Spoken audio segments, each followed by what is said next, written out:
Adnan Menderes, Turkish, Adnan Menderes, 1899 September 17, 1961, was the Turkish Prime Minister between 1950–1960. He was one of the founders of the Democrat Party, DP, in 1946, the fourth legal opposition party of Turkey. He was hanged by the military junta after the 1960 coup d'état, along with two other cabinet members, Fadın Rüştü Zorlu and Hasan Polat Khan. He was the last Turkish political leader to be executed after a military coup and is also one of the three political leaders of the Turkish Republic, along with Ataturk and Turgut Özal, to have a mausoleum built in his honor. Adnan was born in 1899 in Coral, Aydın province, as the son of a wealthy landowner, whose roots were from Crimean Tatars. After primary school, Menderes attended the American College in Izmir. He fought against the invading Greek army during the Turkish War of Independence and was awarded a Medal of Honor. He graduated from the Law School of Ankara University. In 1930, Menderes organized a branch of the short-lived Liberal Republican Party, Serbest Cumhuriyet Fırkası, in Aydın.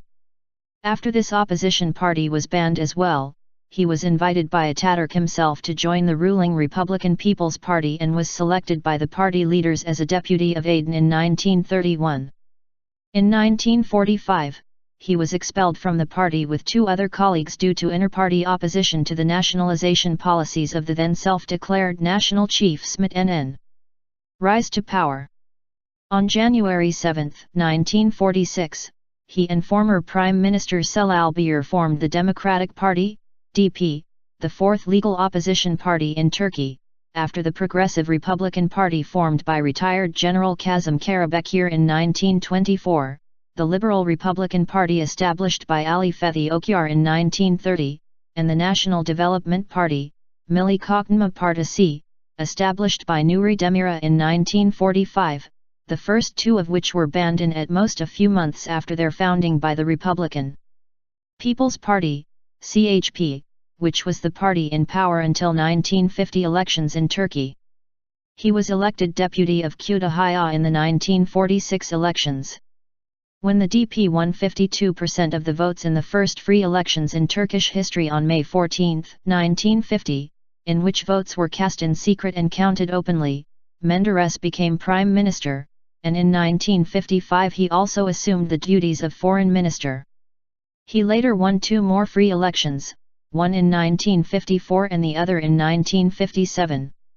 During the 10 years of his term as prime minister, Turkish domestic and foreign politics underwent great changes. Industrialization and urbanization, which were started by Ataturk, but staggered by the effects of war, underwent rapid weaselwards acceleration in Turkey. The Turkish economy grew at an unprecedented rate of 9% per annum over his 10-year administration, a feat which had and so far has not yet been duplicated.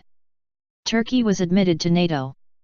With the economic support of the United States via the Marshall Plan, agriculture was mechanized, transport, energy, education, healthcare, insurance, and banking progressed.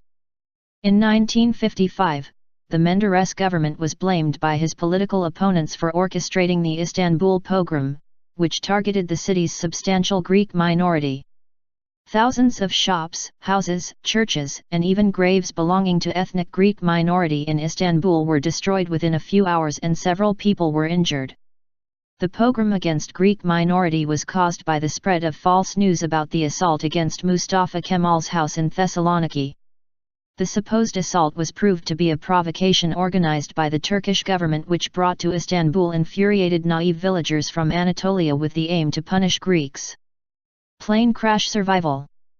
On February 17, 1959, the Turkish Airlines aircraft Vickers Viscount Type 793, registration TC-7, carrying Adnan Menderes and a party of government officials on a special flight from Istanbul to London Gatwick Airport crashed a few miles short of the runway, near Rusper, Sussex in heavy fog and caught fire. 9 of the 16 passengers and 5 of the 8 crew lost their lives. Menderes, sitting in the back part of the plane, survived the accident almost uninjured and was hospitalized at the London clinic 90 minutes after receiving first aid from Margaret Bailey, a local resident who rushed to the crash site. He was on his way to sign the London agreements on the Cyprus issue with the British Prime Minister Harold Macmillan and Greek Prime Minister Konstantin Karamanlis, which gave the three sides the right to intervene in Cyprus in case peace is broken by any of the parties. Menderes signed the London Agreement on February 19, 1959 in the hospital. He returned home on February 26, 1959 and was welcomed by even his arch-rival adînan in a large crowd.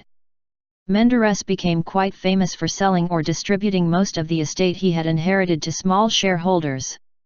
He was more tolerant towards traditional lifestyles and different forms of practice of Islam than Ataturk and his party had been. He campaigned in the 1950 elections on the platform of legalizing the Arabic language Islamic call to prayer, adîn, which had been banned in order to wean Turkey from Arabic influences. He reopened thousands of mosques across the country which had been closed down, and as such, he was blamed by his political opponents for using religion as a tool for political gain. One of his first political moves was to exclude the pictures of adîn on Turkish banknotes and stamps and instead put Ataturk pictures back, which were taken off when İnönü became president in 1938. Thanks to the public support and the legacy of Ataturk, it was a successful move, even if the Turkish law under the former president stated that the image of the president of the country would be placed on the banknotes, in this case Sel al-Bir. In one of his speeches, he said that members of parliament could bring back caliphate if they so desired. While remaining pro-Western, he was more active than his predecessors in building relations with Muslim states. Citation needed. Menderes had a more liberal economic policy than earlier prime ministers, and allowed more private enterprise. Citation needed. In general, his economic policies made him popular among the poor half. He was most intolerant towards criticism, so he instituted press censorship and had journalists arrested, as well as attempting to oppress the opposing political parties and take institutions such as universities under his control. Menderes, who was well liked by the people in general and also had the support of the Army Chief of Staff General Cemal Gürsel, who, in a personal patriotic memorandum, had advocated that Menderes should become the President of the Republic to secure the national unity, became increasingly unpopular among the intellectuals, university students, and a group of radical young officers in the military, who feared that the ideals of Ataturk were in danger. The most important event that brought his fall from power was probably the establishment of Commission of Inquiries, Tahqiqat Komisyonu. The commission, composed only of Democratic Party MPs and bestowed those MPs with the powers of public and military prosecutors along with the right to give verdict. This was against the principle of separation of powers and gave the MPs the power to both prosecute and judge. Furthermore, the Commission's verdicts could not be taken to the appeal courts. Coup, trial, execution. On May 27, 1960, a military coup organized by 37 young officers deposed the government, and Menderes was arrested along with all the leading party members. They were charged with violating the constitution, ordering the Istanbul pogrom, in which 57 Greeks were killed, and embezzling money from state funds. He and all the leaders of the DP were put on trial by a military court on the island of Yasada. In addition to the charges of violating the constitution, the trial also referenced to the Istanbul pogrom, for which he and his fellow defendants were blamed. Menderes was sentenced to death for violating the constitution. Despite pleas for forgiveness by head of state Cemal Gürsel and opposition leader adînan, and similar pleas from several world leaders, including American President John F. Kennedy and Elizabeth II of the UK, Menderes was executed by the junta at the gallows on the island of Mrel on September 17, 1961. 2 months later, Menderes' opponents adînan formed a new government under military tutelage, in coalition and with the help of the newly emerging Justice Party, in Turkish, Adalet Partisi, after these two major parties among themselves took the majority of the votes in 1961 elections. Adalet Partisi, which was seen as the successor of the heritage of Menderes, would win victories in later elections, quantify especially under the leadership of Süleyman Demirel. Legacy. On September 17, 1990, the 29th anniversary of Menderes' execution, he was posthumously pardoned by the democratically elected Turkish parliament and his grave was moved to a mausoleum named after him in Istanbul. Fahdin Rüştü Zorlu and Hasan Polat Khan, who were the Foreign Affairs Minister and Finance Minister, respectively in the last Menderes administration, and who were hanged with Menderes by the junta in 1961, were also posthumously cleared of any misconduct. Adnan Menderes University in Aden and Adnan Menderes Airport in Izmir are named after him. Two high schools, Istanbul Bosliyaflar Adnan Menderes Anadolu Lisesi and Aden Adnan Menderes Anadolu Lisesi, also adopted his name. There are numerous weasel words city districts, boulevards and streets named after him by democratically elected city councils in cities large and small, all across Turkey. In 2006, Mehmet Fayet, Attorney General of Istanbul at the time, suggested that adînan and Gürsel placed phone calls to the prison's administration for Menderes' execution to be halted, but the communications office of the junta cut the lines off. Quotes. An extremely important document that sheds light on the past has been revealed. Testimony from eyewitnesses at the time helped make known that the letter had been modified after May 27, but the location of the original letter was unknown. This important document adds a new dimension to the coup d'état conspired against his democratically elected government on May 27, 1960. We have come face to face with a new document that changes our written history. It was my greatest wish to obtain just such a document, not for my own satisfaction, but for my father, to prove this reality and obtain genuine evidence. I was thrilled when I heard about this. Mr. Adnan Menderes, author, the son of Prime Minister Adnan Menderes, September 2006. They cut off our phone lines. Adnan Menderes was hanged against the regulations. I was supposed to oversee the execution. The Revolution Tribunal's chief prosecutor Altay Gezel conducted the execution despite not being authorized. adînan and Gürsel were already phoning for him, Menderes, not to be executed, but the telecommunications office cut off the lines and Gezel made use of the communication gap to conduct the execution. Mehmet Fayet, District Attorney General, Istanbul Province Prosecutor General 1961, the administrator of the İmralı prison, the Lawyer of the Year, Senator, reported by Özkan Güven, Star newspaper, November 13, 2006 with a summary in Turkish at law in the capital. Film and television.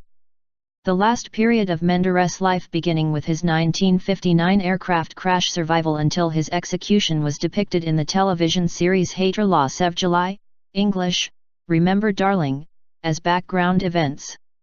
The period when Menderes was Prime Minister from 1950 to 1960 were depicted into television series Ben Onu Çok Sevdim, English, I Loved Him So Much. Series which began broadcasting at Turkish national broadcaster ATV from September 2013 also focuses on the romance between Menderes and Turkish opera singer İlhan Aydın. Were from Crimean Tatars. After primary school, Menderes attended the American College in Izmir. He fought against the invading Greek army during the Turkish War of Independence and was awarded a Medal of Honor. He graduated from the Law School of Ankara University. In 1946, the fourth legal opposition party of Turkey. He was hanged by the military junta after the 1960 coup d'état, along with two other cabinet members, Fahdin Rüştü Zorlu and Hasan Polat Khan. He was the last Turkish political leader to be executed. In 1930, Menderes organized a branch of the short-lived Liberal Republican Party, Serbest Cum Hurriyet Fırkası, in Aden. After this opposition party was banned as well, he was invited by Ataturk himself to join the ruling Republican People's Party and was selected after a military coup and is also one of the three political leaders of the Turkish Republic, along with Ataturk and Turgut Özal, to have a mausoleum built in his honor. Adnan was born in 1899 in Coral, Aden Province, as the son of a wealthy landowner, whose root, Adnan Menderes, Turkish, Adnan Menderes, 1899 September 17, 1961, was the Turkish Prime Minister between 1950–1960. He was one of the founders of the Democrat Party, DP,